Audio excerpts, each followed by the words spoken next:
Welcome to another episode of Ruff Talk VR, a weekly podcast with in-depth game reviews, exclusive developer interviews, and the latest MetaQuest and virtual reality news.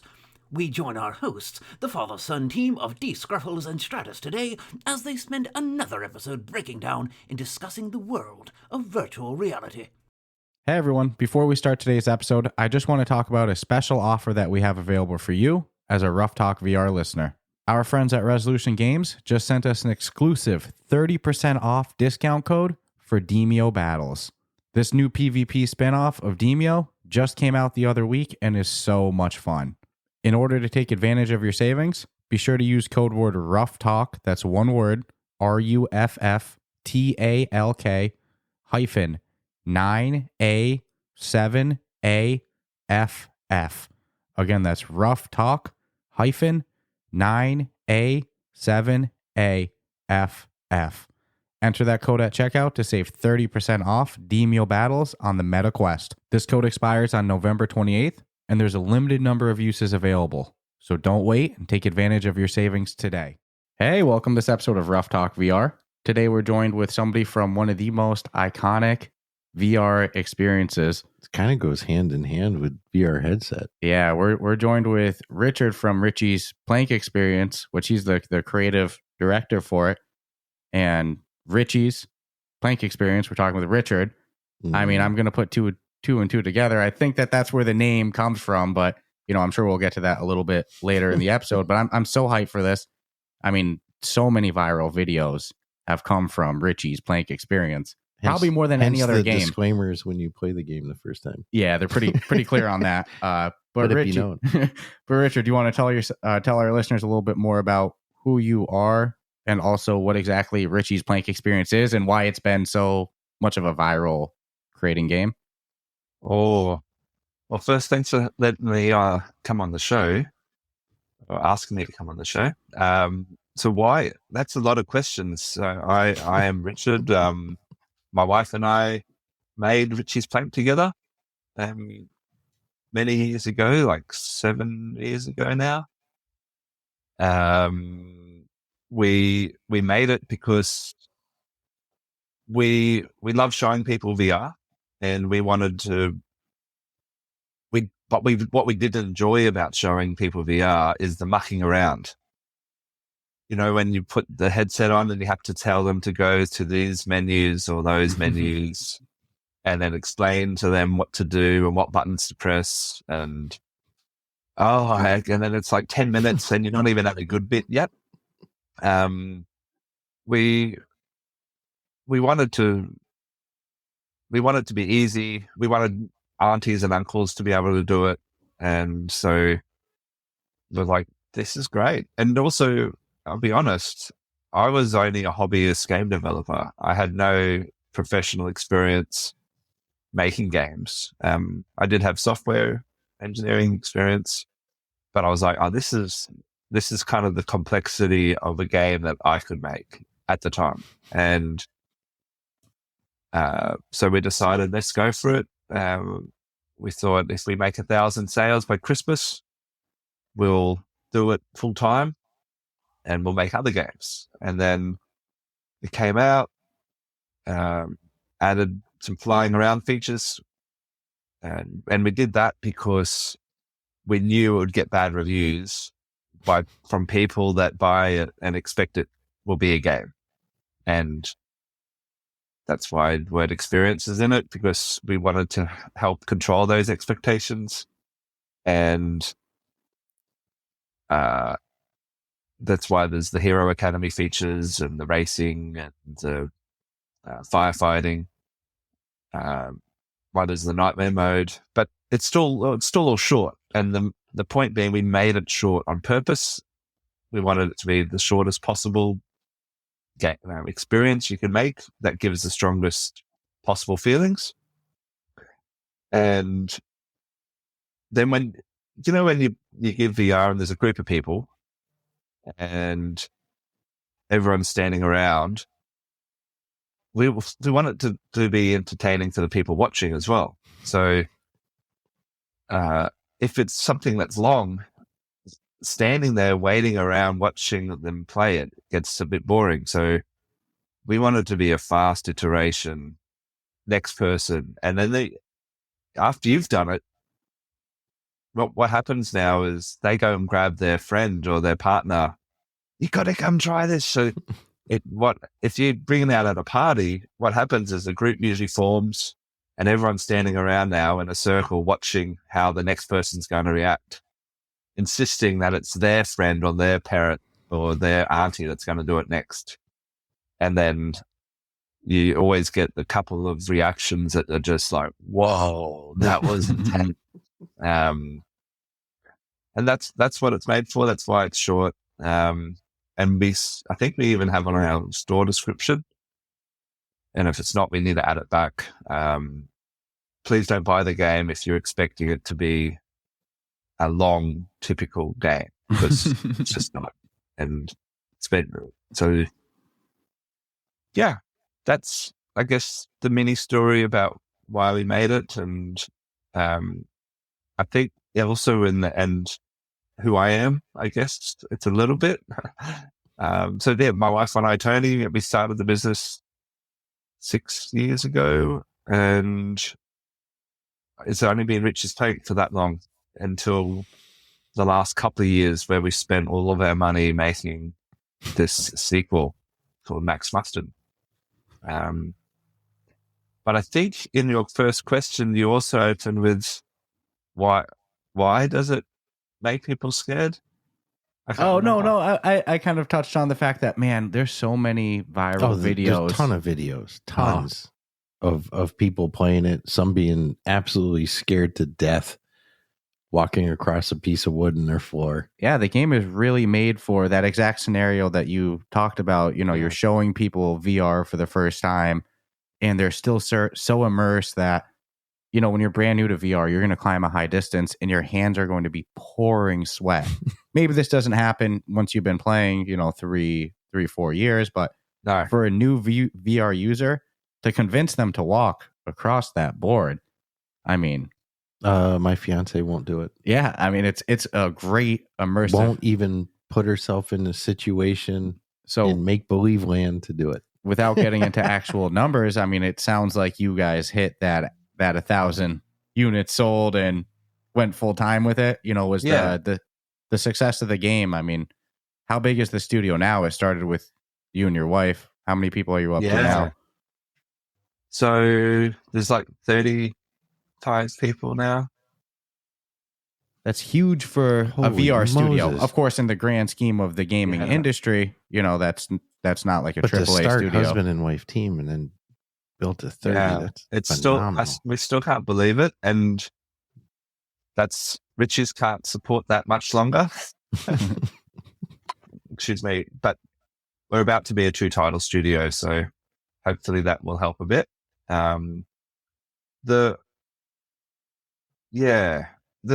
The party thing, the viral video, I love half of them, but some of them I watch and it's people doing the wrong thing and not following the safety guidelines, and that annoys us. So yeah, please, if you're listening, follow the safety guidelines. And yes, they're there for a reason. Yeah. And they're simple. It's like no pushing. Make sure you don't step off the plank.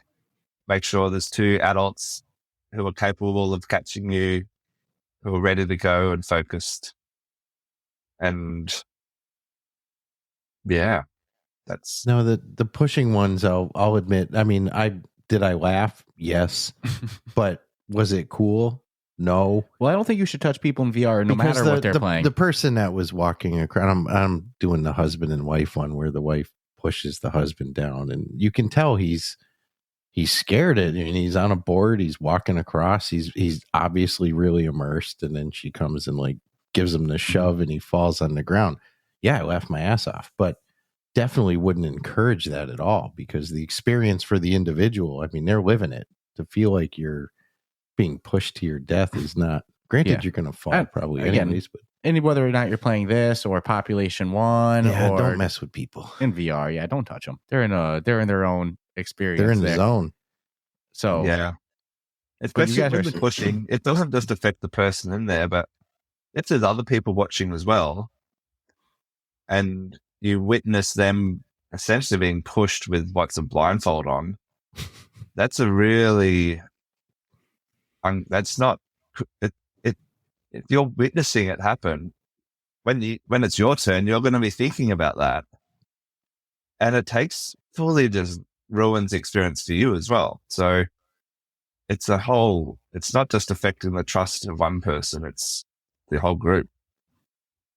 Well, and the thing is, though, you said Richie's, playing experience can't support for much longer. You have Max Mustard coming out soon, but, you're still putting out updates. You just had that mixed reality mode update come out with some enhanced graphics, a Canyon DLC. So there still is, it seems, a little juice left. I like seeing the fact that it's still relevant. Yeah. Because it's been around for a while. It's always been, there's always, when you get a headset, so many people will be like, oh no, Richie's playing experience. You need to. Because it's best when it's new. And the reality is we haven't hit the point that every person owns a VR headset yet. There's always going to be new VR users. So no matter what, to me, it'll always be a little relevant. Yeah. As long as there's new VR users, Richie's playing experience will always have a place for sure. But is there even more content planned with it, beyond this first DLC that came out, or is it full steam ahead with Max Mustard? Yeah, look, we can talk about that. Richie's Plank is so old, built by a developer who was quite new. So a lot of the code base isn't beautiful anymore, and it just makes it harder and harder to keep doing updates like on multiple platforms, because each platform is its own completely fresh build to take advantage of the specific platform like differences. And Richie's Plank on PC wasn't in a state that was optimizable easily. So that's why it was built from scratch on Quest and also on PlayStation. And on PlayStation it was rebuilt because the elevator shape and size had to be all custom, because the PlayStation 1 VR play space was just too small. And so it had to be totally redone on that headset. So if we did it again, we would have done it totally differently. But also the graphics, it's harder and harder to make it look better and better. And so we would want to build the city from the start now. The design of the city is holding it back a little bit. We'd like to just, if we do, and we're still weighing up our options, but our options are this. We can keep tweaking, make small adjustments, or we can eventually try to make something that's photorealistic if we start from scratch. And with the DLC, we discussed this in the office quite a bit. There's not many DLC environments that, in my opinion, are as good as the city, because we've experimented with many. Like, we've had suggestions to do a pirate ship and all sorts of things, and we try them out and they're just not as good. And I would say not even within 10% as good. And so the Canyon was an exception. It was, I think, within 10%. My personal opinion is that the city is still a bit better, but some people get more scared on the Canyon. So that's still a good option. There's some variety for the aunties and uncles that you can put them on. The Canyon's probably more relaxing as well. But to make a new DLC, I don't know. Some people in the studio definitely want to, so it might happen. We'll just have to see. But it's easy just to go, why not? But I'm like, let's say in the elevator you give people an option. Now they have a 50-50 option that they won't choose the better one. And so they have a 50% chance that this isn't the best possible emotional experience for them that they could possibly get, because now you've given them a bit of a coin flip of choosing which one they're going to do. So that's the reason why not. If that makes sense, I guess. Yeah. Like even now, like when you walk the plane without the DLC, the elevator panel on the right of it opens up to ask what you want to put at the end of the plane. Like, do you want to add some donuts or cake or the spider cake? And I want to get rid of those options, but we can't now because too many people use them and will be disappointed and will get bad reviews, which I get so scared about. But I think they distract people as well. And so adding things isn't necessarily always the best thing to do. No, it all makes total sense, to be honest. Although I'm not going to lie, when you said rebuild it, but photorealism, I'm like, oh yeah, I'm down for that for sure. Real VR fishing style. I totally get the struggle. If you made it as a new developer, first thing you're really putting out there, and it's been that many years, it's like, yeah, you reach a point where it's probably more difficult to just continue to tweak it to keep it running at the capacity you want, when if you rebuilt it, which of course I'm sure that's not the easiest task, but the finished product's going to be, to a more today's standard in your head. Than nobody wants to go in the office on Monday and hear, hey, we're building it from square we're starting one. over. Yeah. Starting from the ground up. Yeah. Sometimes that's the only option left with that regard. But I mean, Richie's Plank experience, like I said, it's timeless. As long as there's new VR experiences, it's a great game as is. But I got to experience. Yeah. I won't call it a game. So it sounds like you would have never anticipated it to have been, I mean, as big as it became. Is that correct? No, we had no idea. Yeah. So as a husband and wife, though, that must have felt good when you started, watching the results of the work you've both put into it, to be like, wow, we really did make something that people really want. So yeah, well, it just takes advantage of what's great about VR, immersive environments that, make you forget where you are. Well, my $1 million question, I guess, to both you and your wife is, are either one of you afraid of heights? Tony is, and I am too. Look, I think everyone is afraid of heights a little bit. Like, because we're born with it. I think, what's the saying? We're born with only 2 fears, and that's of heights and I forget the other one, like not having food or something. Not having milk. It's one of the very few fears that we're born with. So I think, but the difference between people is, have you learned to overcome and coping mechanisms? And have you been around heights often enough to be comfortable with it? Like, yeah. To me, and when that has happened, have you been with people that you feel safe enough to help you through it? Like, it could be a childhood trauma thing. If you have a traumatic childhood experience with heights, which is that's something that's unfortunate, not from bad parenting or anything, it could just be an accident. You could carry that for the rest of your life, without even realizing it. And now you have this horrible fear of heights that you don't know how to react. So I don't know. I'm not a psychologist, so but that's a bit of a theory. We know psychologists use it to help their patients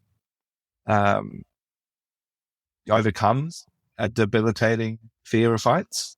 Like, let's say it could hurt your career. Like, if you want a job in an office building and you can't get on the escalator that is required to get to your desk, that's a debilitating disability. Like, it's, you need to get help so you can get in the elevator or it can affect your life. So I think that's why they do that. Then they put them on there with exposure therapy, a little bit at a time, to eventually help you overcome it. So here's an interesting thing. If you're listening and you're curious, if you Google Richie's tank before and after, you can see my developer art compared to how it looks more like now. But the interesting thing is, when we experimented back then and when we experiment now, it's the same number of people that get scared and have that really strong reaction. So it's not even how good it looks, it's how it feels. And even with graphics that aren't photorealistic, it still hits people right in the feels, which I think is quite interesting. And yeah, I don't know why that is. I don't know. Yeah. Do you guys know why? No, but I agree with the, like, and I know that they say like fear of heights can in most cases be the result of some childhood incident. Could be something. I've heard crazy stuff like parents arguing and a child think they're the reason they're arguing, and this somehow correlates to a fear. I don't know, but I think from an evolutionary standpoint, the fear of heights is what keeps you alive. I'm a 2 feet on the ground type of dude, you know. Yeah, if you fall and you die, it's like it shouldn't. So I think there is something pre-programmed in most of us to go be cautious of. And I also don't think like high graphics are, because you mentioned like it doesn't matter how good the graphics are, people still get immersed and they still get the fear. I mean, once you're in a 3D immersive environment, it doesn't matter if it's low resolution, high resolution. For somebody that's a hardcore user, it's going to make a enjoyment different. But for somebody new to VR getting immersed in it, look, people walk around, you know, you and me both are wearing glasses. If we take off our glasses and it's blurry, I'm still going to get scared of heights, even though everything is super low quality. It's more about being in the 3D immersive experience. There. Correct. So that's why I've always joked, like, when the Quest 2 first came out and people were like, oh, it's standalone graphics. Of course, Quest 3 graphics are different animal. But I never needed the super high resolution PC VR graphics to get immersed. You know, after 30 seconds playing in a VR environment, doesn't matter if it's Minecraft level, I'm in, you know? So I don't think high graphics are the most important element for immersion, if that makes sense. Yeah. Yep. Yeah. We, I don't know if you saw the video where we hit the streets recently and offered people $50 if they can walk the plank. It was pretty What were the results of it? Did you give out a lot of 50s or not as much as you think? About 7 50s. How many people tried though? About 20. Okay. So that's the majority weren't able to walk the full plank for $50 freaking dollars. And you know, and so but a virtual. It's not real. This is it. That was an anomaly. It was an anomaly though. Do you know what? $50. It was an anomaly, and if someone quotes me on it, it will be seen as false advertising. But it was genuinely real. Like I couldn't believe it.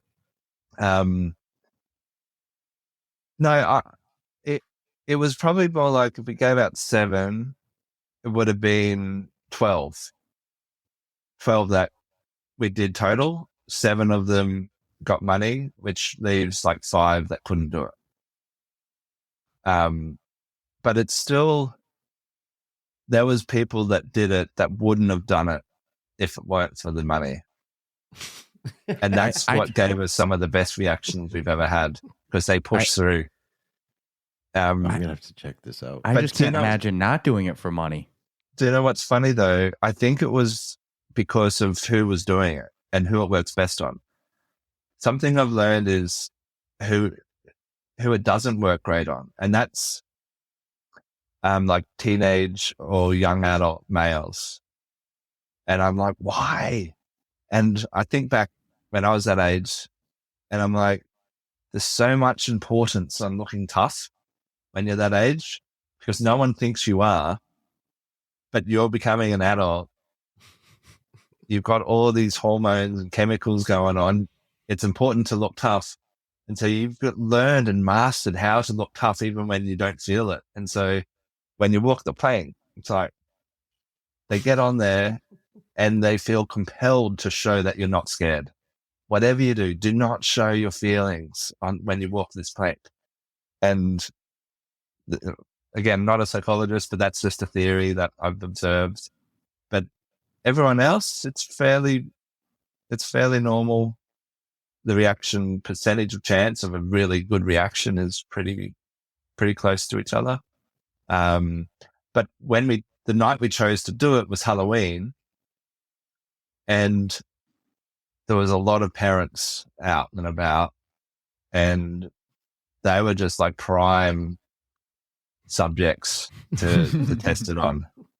And at one point when this lady, she must have been on there for like 10 minutes. I was so focused on helping her through it. I turned around, there was a lineup of people down the street lining up to claim their cash. And I'm like, oh no. And they were nearly all of them were teenage males. And I'm like, oh no. They're gonna walk the plank with bravado and totally miss the point of this whole exercise. And I felt so bad because it was also our last one of the day. So when I turned around and said, oh, sorry guys, we just wrapped up. And everyone was so disappointed because you couldn't see it on a lot of the shots, but there was a big crowd formed on the street corner. It was crazy. I couldn't believe it. Anyway, we want to do that again one year. Yeah. It's good marketing for sure. And I mean, I love the whole story of this, husband and wife team, they start a game and dude, it blows up into one of the best intro to VR experiences. But you referenced quick that, you had very little professional experience in the industry, developing games or anything like that. So take us back 6-7 years ago. How did you discover VR and what brought you to make VR games yourself? Yeah, so I was a software developer in the travel industry, and I was like in between jobs, and we went on our honeymoon, and we actually tried VR in Japan on our honeymoon, and there was a similar experience there that got screams. I'm like, what is this? We need to try this. And I tried it out. I was very impressed.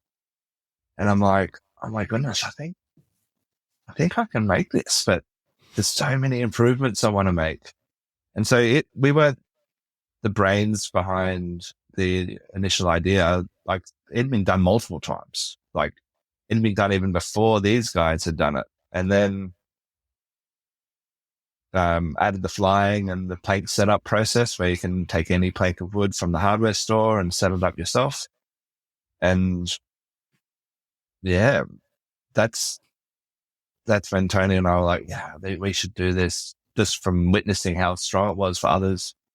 And so I was a hobby game designer or game developer, just learning the tools because I like making stuff and games are fun to make. I mean, I didn't do it professionally because I didn't have confidence to make money out of it. I didn't think it was a profession that I wanted to take beyond a hobby. But when VR came out, I'm like, oh, wow, this is like a window of opportunity before the big dogs get involved. And it's like when the phones first came out. When phones first came out, that was an opportunity for new game studios to come and be the new big dogs, because all the other big studios were making console and PC. They're distracted. This is a time for indies to shine. And that happened again with VR. And it's still so fresh. If you're a game developer and you're tossing up, do I make a PC game or console or mobile or VR? I'd be choosing VR, because even though there's a lot more developers now compared to mobile, there's a lot less. And that's a personal opinion as well. And we have a title that has unrealistic expectations for other titles to live up to. And so that's my advice, comes with purely being one perspective. It's still hard to get a title off the ground and profitable, but much better developers than us have made titles that haven't gone well. Just the concept wasn't there at the time. Sometimes it's timing, sometimes it's execution. And if you look at that before and after image, you can see my developer art.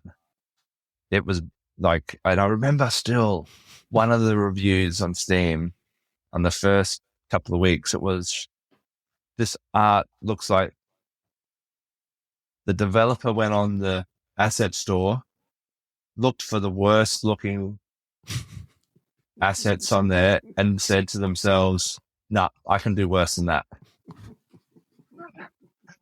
And I was like, oh. Anyway, as soon as we made enough sales, we went and found the best artist we could find. His name's Danny, and he did the first PC overhaul and made it look how it looks today. And it still holds up. It was a good leap. So it still holds up today, and it became a launch pad for all the other headsets. And now there's a much larger team that do a much, much better job at designing games and making the art for games and developing games and everything. There's just so much better than my first version. And even running the company, there's other people that run the company now. Like I'm not the CEO, someone else is. My wife focuses on the family side of things now as a shareholder. I'm a creative director of Max Mustard, but that's about it. And there's better designers in the studio that have designed the game as well. So, that's how I want it.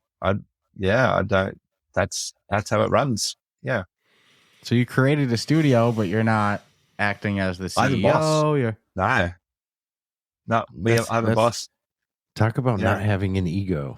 Yeah, you chose to have a boss. I mean, you had the opportunity to not, but that means that you felt it was for the best of the company. If you're Richie's boss, right? Are you? I mean, come on. Are you really gonna? What are you gonna do? You know, go in there and throw a fit? Yeah, This is the guy that made the fucking company. I get the feeling just talking to him now. I don't think Richie's the type that's going to throw his weight around and say, "Do you know who I am?" Dude, you can't start a company and not be the boss and have a ginormous ego. You know, a wicked narcissist. There's no way. So that wicked nice dude. No, that takes a lot of humility. Never heard that before. Yeah, a lot of humility to go, no, I'd rather be the creative director. I'd rather have a boss. I don't want that job. Yeah, and you know, it's come up a couple times, so let's get right into it. Yeah, because I keep laughing every time it's said. I love the name, Max Mustard, the next game from Toast Interactive. Yeah. It's a top-down VR platformer, but I think for a moment you called it a sequel. Or do you just mean it's your second game? Do you want to just tell us a little bit first what Max Mustard is, and then we'll get into? Sure. So it's not a sequel. It's our follow. It's a second title. So, and it's a third person platformer. So the viewpoint is more like Mario and Crash Bandicoot. So it's not from the top. It's from, I don't know. It's the third view person. That's a good word. It's the view that you would use a remote control car on. Like you're kind of like looking out and you can see. So this game, there's so many stories to tell about Max Mustard, and I don't even know where to start. I'm just excited about it. I'm like, I just can't wait to get it in people's hands because I know the testers love it. So I'm like, I'm going to start selling it.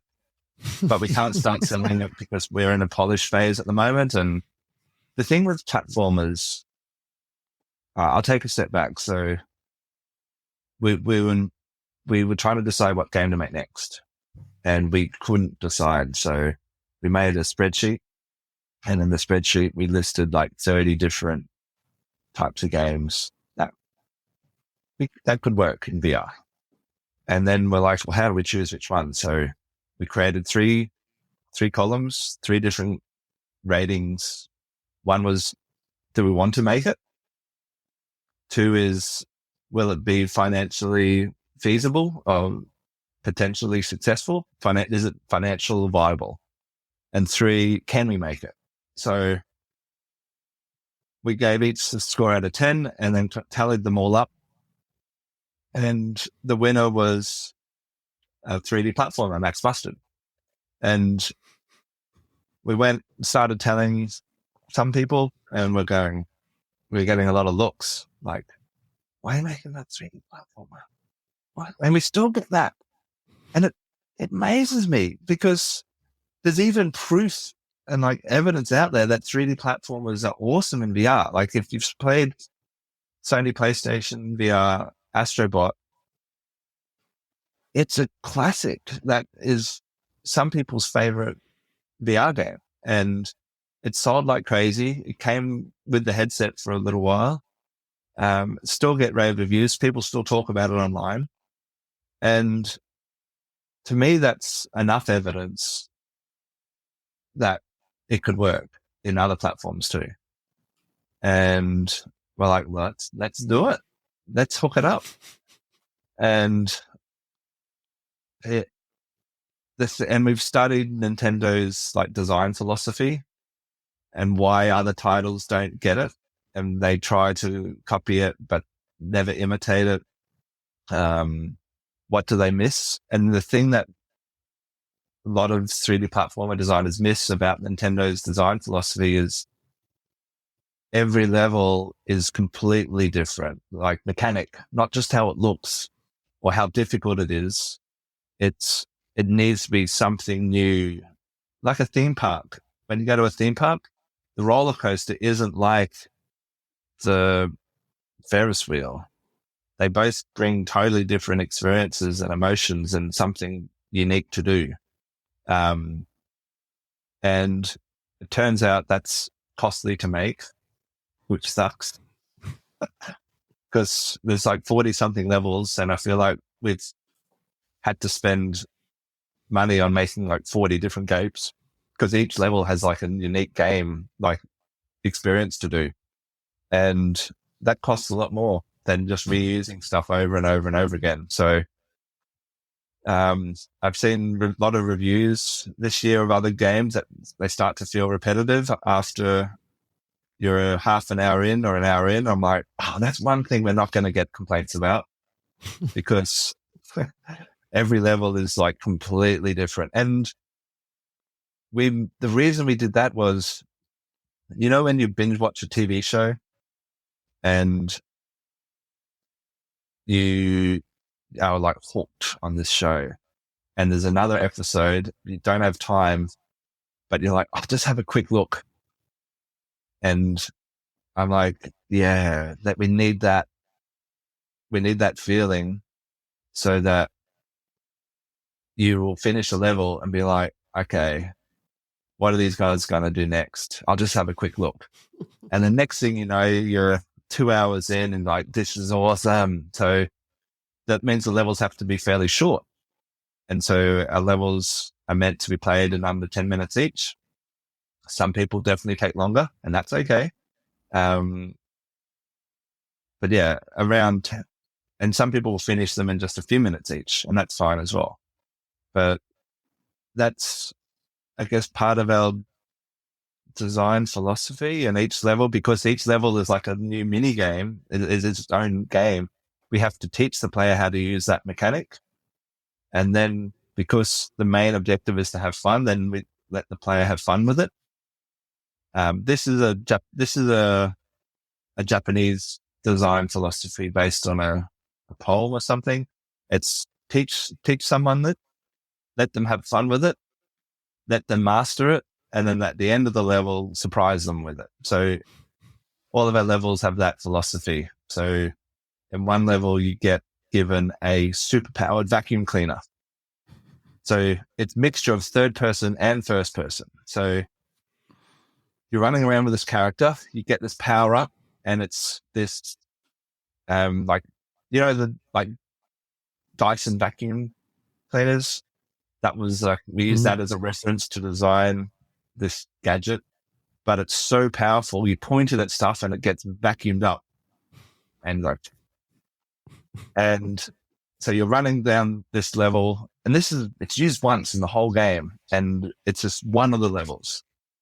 And, so yeah, you're using this vacuum, and we need to teach you how to use it. You work together to unlock things and move platforms with it.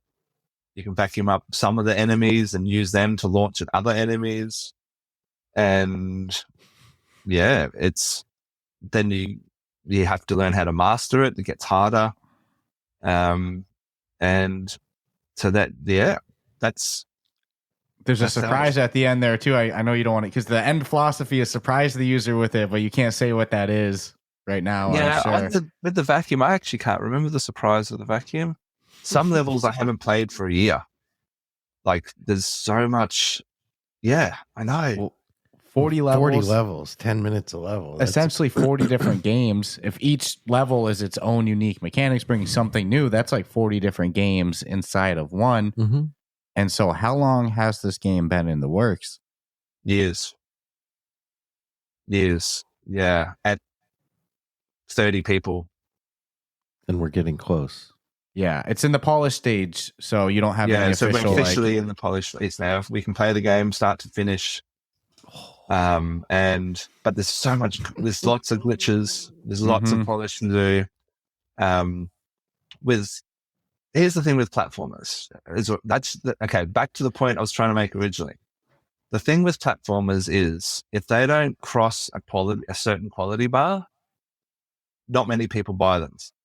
It's only the only people that buy them are like platformer fans, hardcore platformer fans.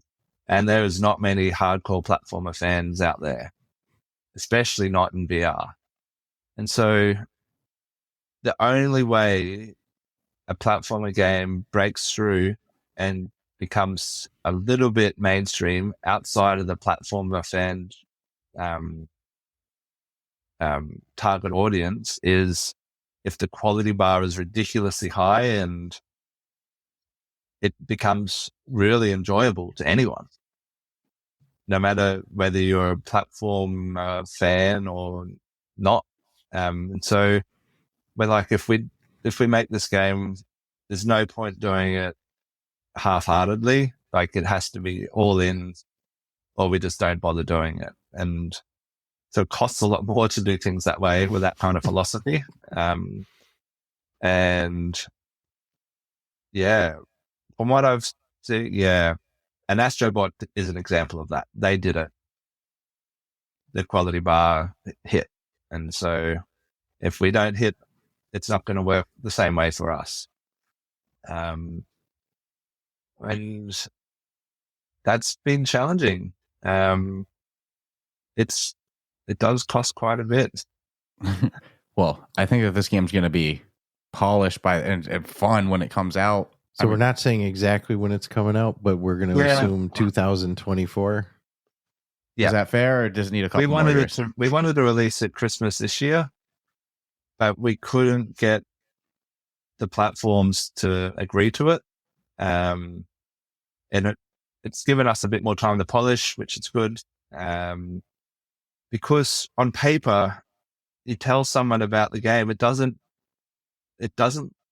blow everyone away. Like, you have to play it to believe it in a way. Have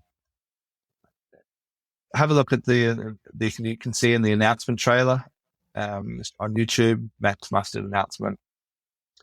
You can see a little snippet of just a couple of the levels. I think in one of the level on there, you get the plunger gadget, the giant tree falls on you, which then becomes, actually, I'll spoil the surprise a bit. Just on your show. This is the first time I've talked publicly about this. In that trailer, there's a giant tree that falls on you and engulfs your entire body. That tree turns into more platforming on the inside. Like there's little nodules of mushrooms, and now that tree is a hollowed out tree which you travel through like a tunnel. Yeah. And that's not even the main part of the level. It's just one experience inside a level, along with that plunger gadget. So that plunger gadget is a power up on this particular level. You need to pop balloons with it creatively. So there's a seesaw. Actually, yeah, this level is about seesaws. In fact, that's right. It's called Seesaw Park, and it's just a level all about seesaws. And oh my goodness, I'll tell that story next. The seesaw level. Okay, so it starts off easy.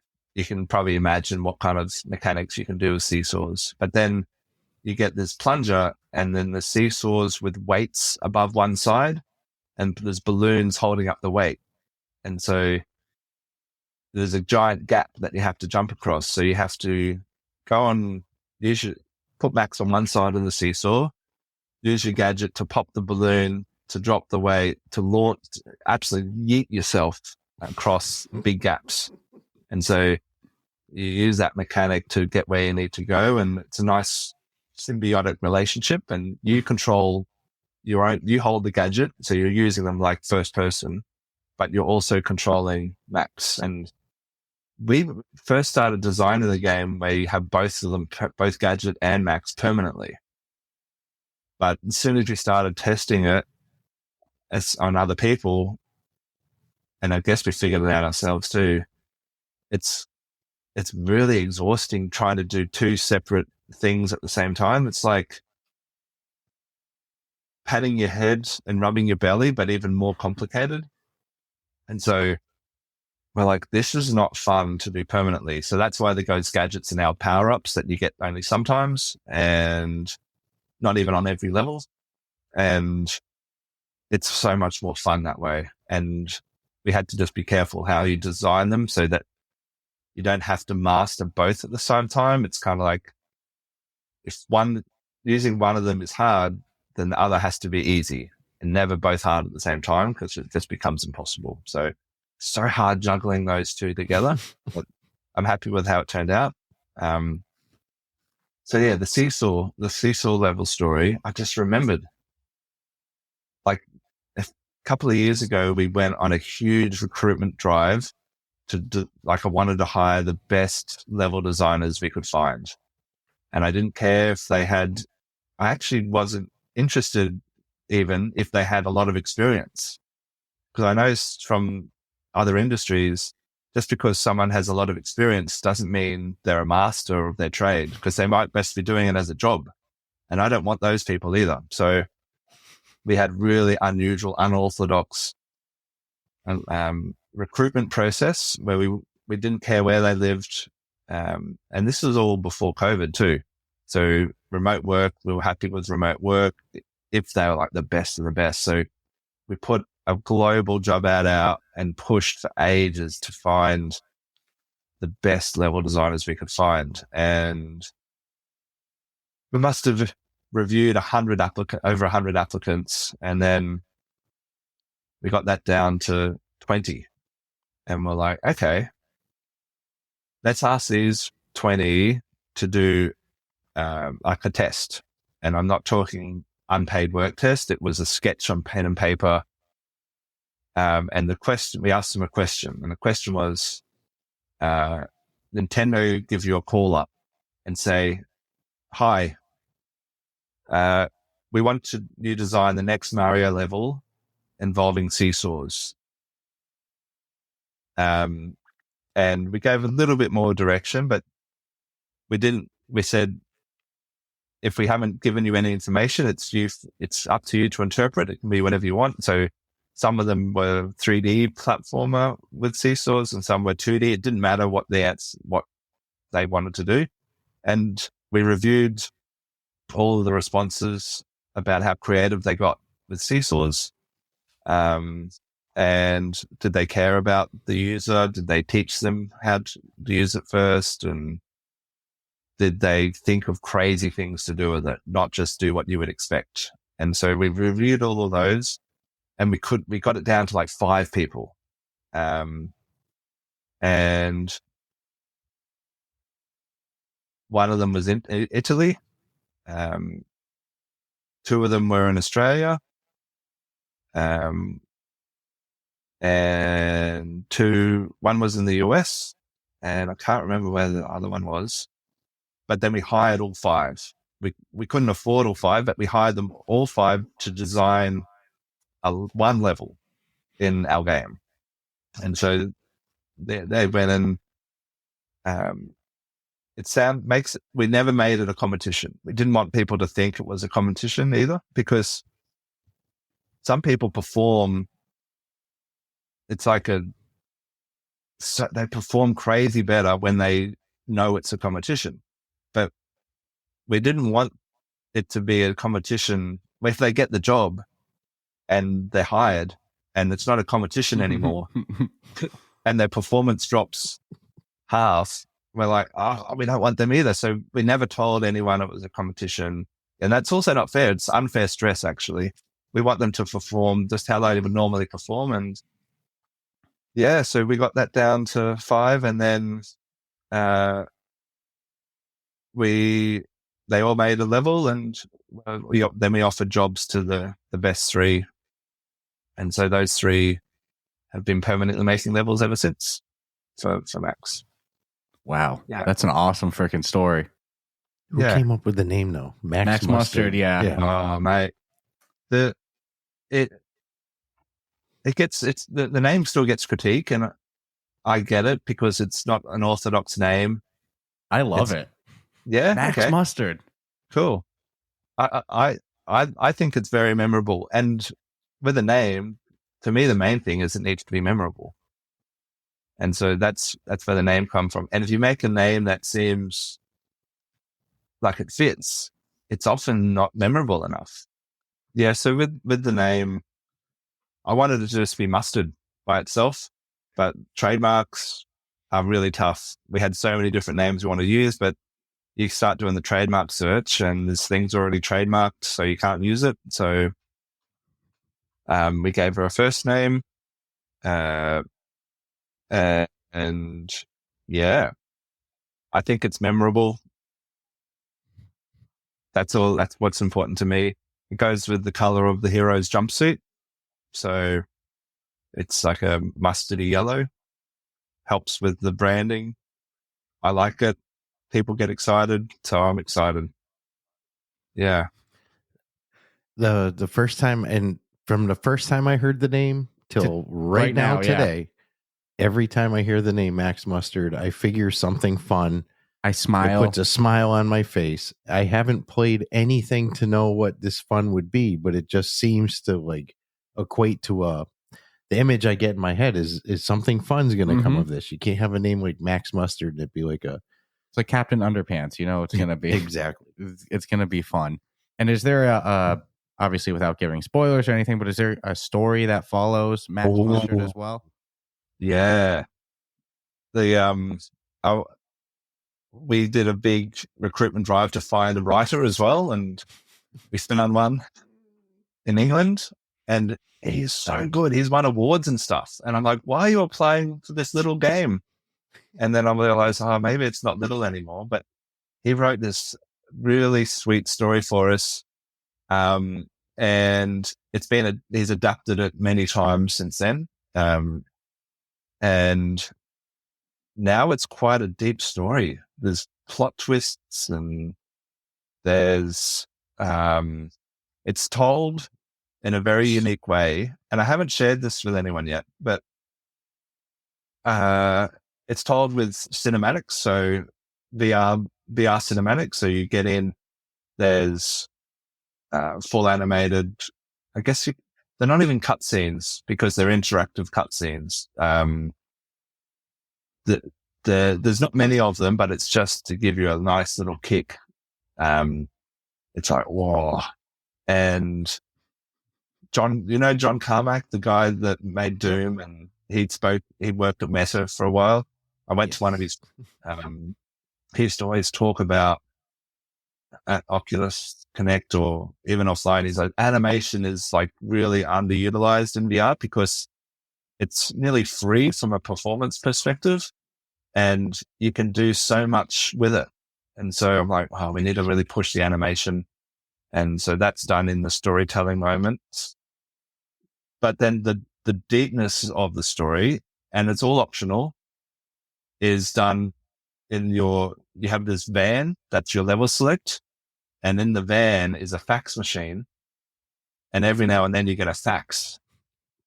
And you can read the fax if you want, or you can just ignore it. But they're quite interesting and humorous. And you get a fax from the bad guy, and you get there's a story there's quite a deep story, with a fan of. So in this world, you're a pair and you run a business called Mustard Mechanics that repairs people's equipment, and you design equipment, and your equipment is so cool. You have a fan base, and you get letters from a fan, this one fan, and the story is told through the eyes of this fan as they send you faxes, and they have some turmoil in their life, and you enjoy being you get brought into their story. And yeah, I won't tell you anymore because I'm hyped. I know I'm we're hyped. on the edge of saying too. I can feel it. I think you were going to jump in a moment because I know you're the biggest anti-spoiler guy, and you have me hyped for this. I've taken too many notes on this already. Yeah, I was hyped just off the name. I know it's not technically top down, but the more like third person VR, I think it works great. There's a lot of great examples of it. You mentioned Astrobot, and Quantar is kind of a competitive version. Of course, Moss Book 1 and Book 2. It works in VR. But the name Max Mustard, to go with a great story, 40 unique levels. What I'm very curious about also is this being in, I'm treading on spoiler water, so we don't have to say just a yes or no, but is this something that could have a continuation down the road, or is this possibly just a one and done? Yeah, I hear Max Mustard, I think full IP, T-shirts. I see like franchise. Yeah. Yeah, no, it definitely has. We've talked about if it sells well, of course there'll be a sequel. If it's a flop, we can't afford a sequel. Understood. And I only had one. I have one goal for this game, personal goal, and that is, I want one person out there to think it's the best game they've ever played. And that's when I'm making the game. I'm like, that's what I think about. I'm like, what should I do for this particular thing that will increase the chances of this being someone's best game they've ever played? And so when you word something that way, it just makes it easy to make decisions. So it's like, well, it's this. This will increase. Yeah. And so, but here's the funny thing. A tester who, they're not high up or anything, but they work at a big company and they play the game, not because they're a tester, but because they've helped us with something with the game. And they just thought, I'll have a quick play while I help you guys out. And then he came back that same day and said, guys, and there's this big paragraph. Like he said, and part of that, and what the paragraph was about why he liked it so much. But he said, this is by far, in capital letters, the best VR game he's ever played. And I'm like, oh my goodness. I did it. I can't believe it. Well, no, I want it to be the best game anyone's ever played. Okay. Anyway, he came back 2 weeks later and he got to a particular level that really spoke to him.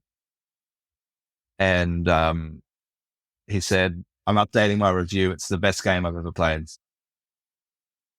I'm like, oh my goodness. I can't believe it. I've done it.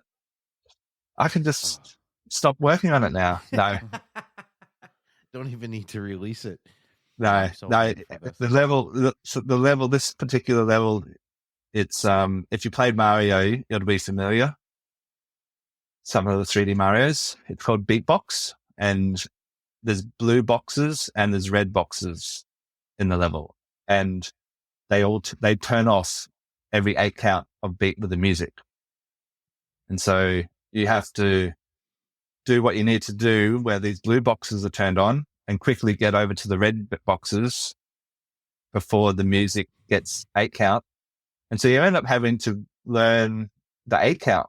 And when you play music, you learn that. But now when you play this level, you have to learn it too. Because if you want those special coins that are really hard to reach, you need to get your 8 count down to the milliseconds kind of thing. And so a lot of the levels are easy, but if you want to get everything, you're going to have to work for it. And so that's been done to help balance the difficulty as well. But yeah, this level called Beatbox, what can I talk about that level? Of course, the music of that level had to be made by a beatboxer. Like, those beatboxers and they're, Yep. And coincidentally, the world's most notorious beatboxer lives where we live. And his name's Tom Thumb. He's got a TED Talk. Have you heard of TED Talks? They're on YouTube. Yep. I think it's still the most played TED Talk ever.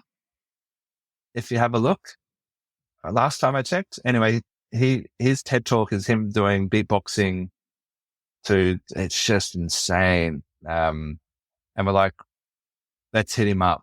You never know. He's not going to say yes. He's too big.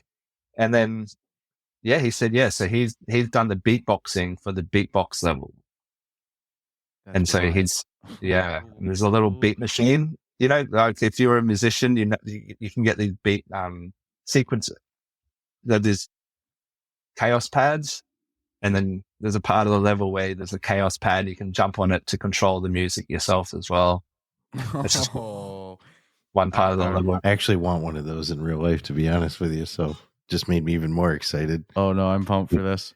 I'm hoping Max Mustard is somebody that you fall in love with. Like you want to. It's an iconic character. I have so much hope for it. That's what I'm hoping. I hope I see whatever this. I'm telling you, the second I heard the name, my brain started going crazy. It screamed fun. Now I'm actually more intrigued, and I know it's going to be fun. There's no way you have. No. So I got one last question, and then I think I'm all out of stuff for now until I get my hands on this. But what consoles are you playing? What platforms are you planning on putting Max Mustard out? If everything went perfect, I'll be a little bit cryptic. It'll be on every console that wants this on there. Hey, so take it like that. If it's not on there, it's probably not so because we're of gonna stuff on your on. It's definitely on Quest. It'll be on Steam. It'll be on. Oh, I'm sold. Day one. When this game's ready when it's coming out, when everything's locked in, when it's ready, boom. We'd love to have you back on to talk a little bit more because that'd be amazing. Once the dust settles, I have a feeling this has a lot of potential from a consumer standpoint. Hearing it's like I'm sold. I mean, I was sold on the name because again, the name just resonates fun.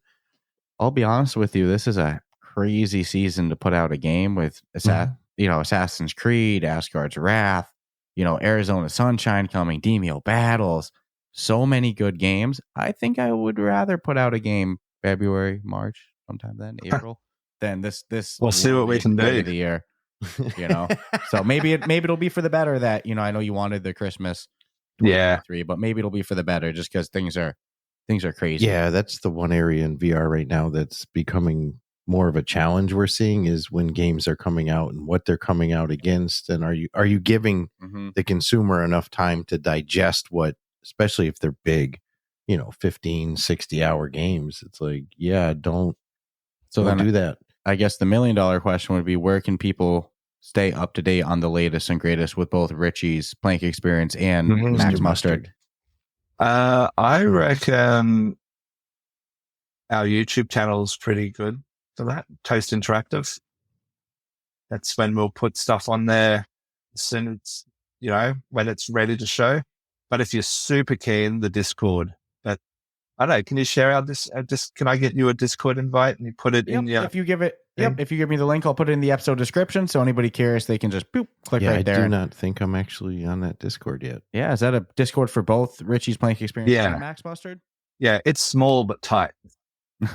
Just like ours. That's ours. Yeah, a good community is. I mean, I'll take a smaller positive community over thousands and 10% toxicity. Yeah, so. and you'll see me joining there later today because sweet.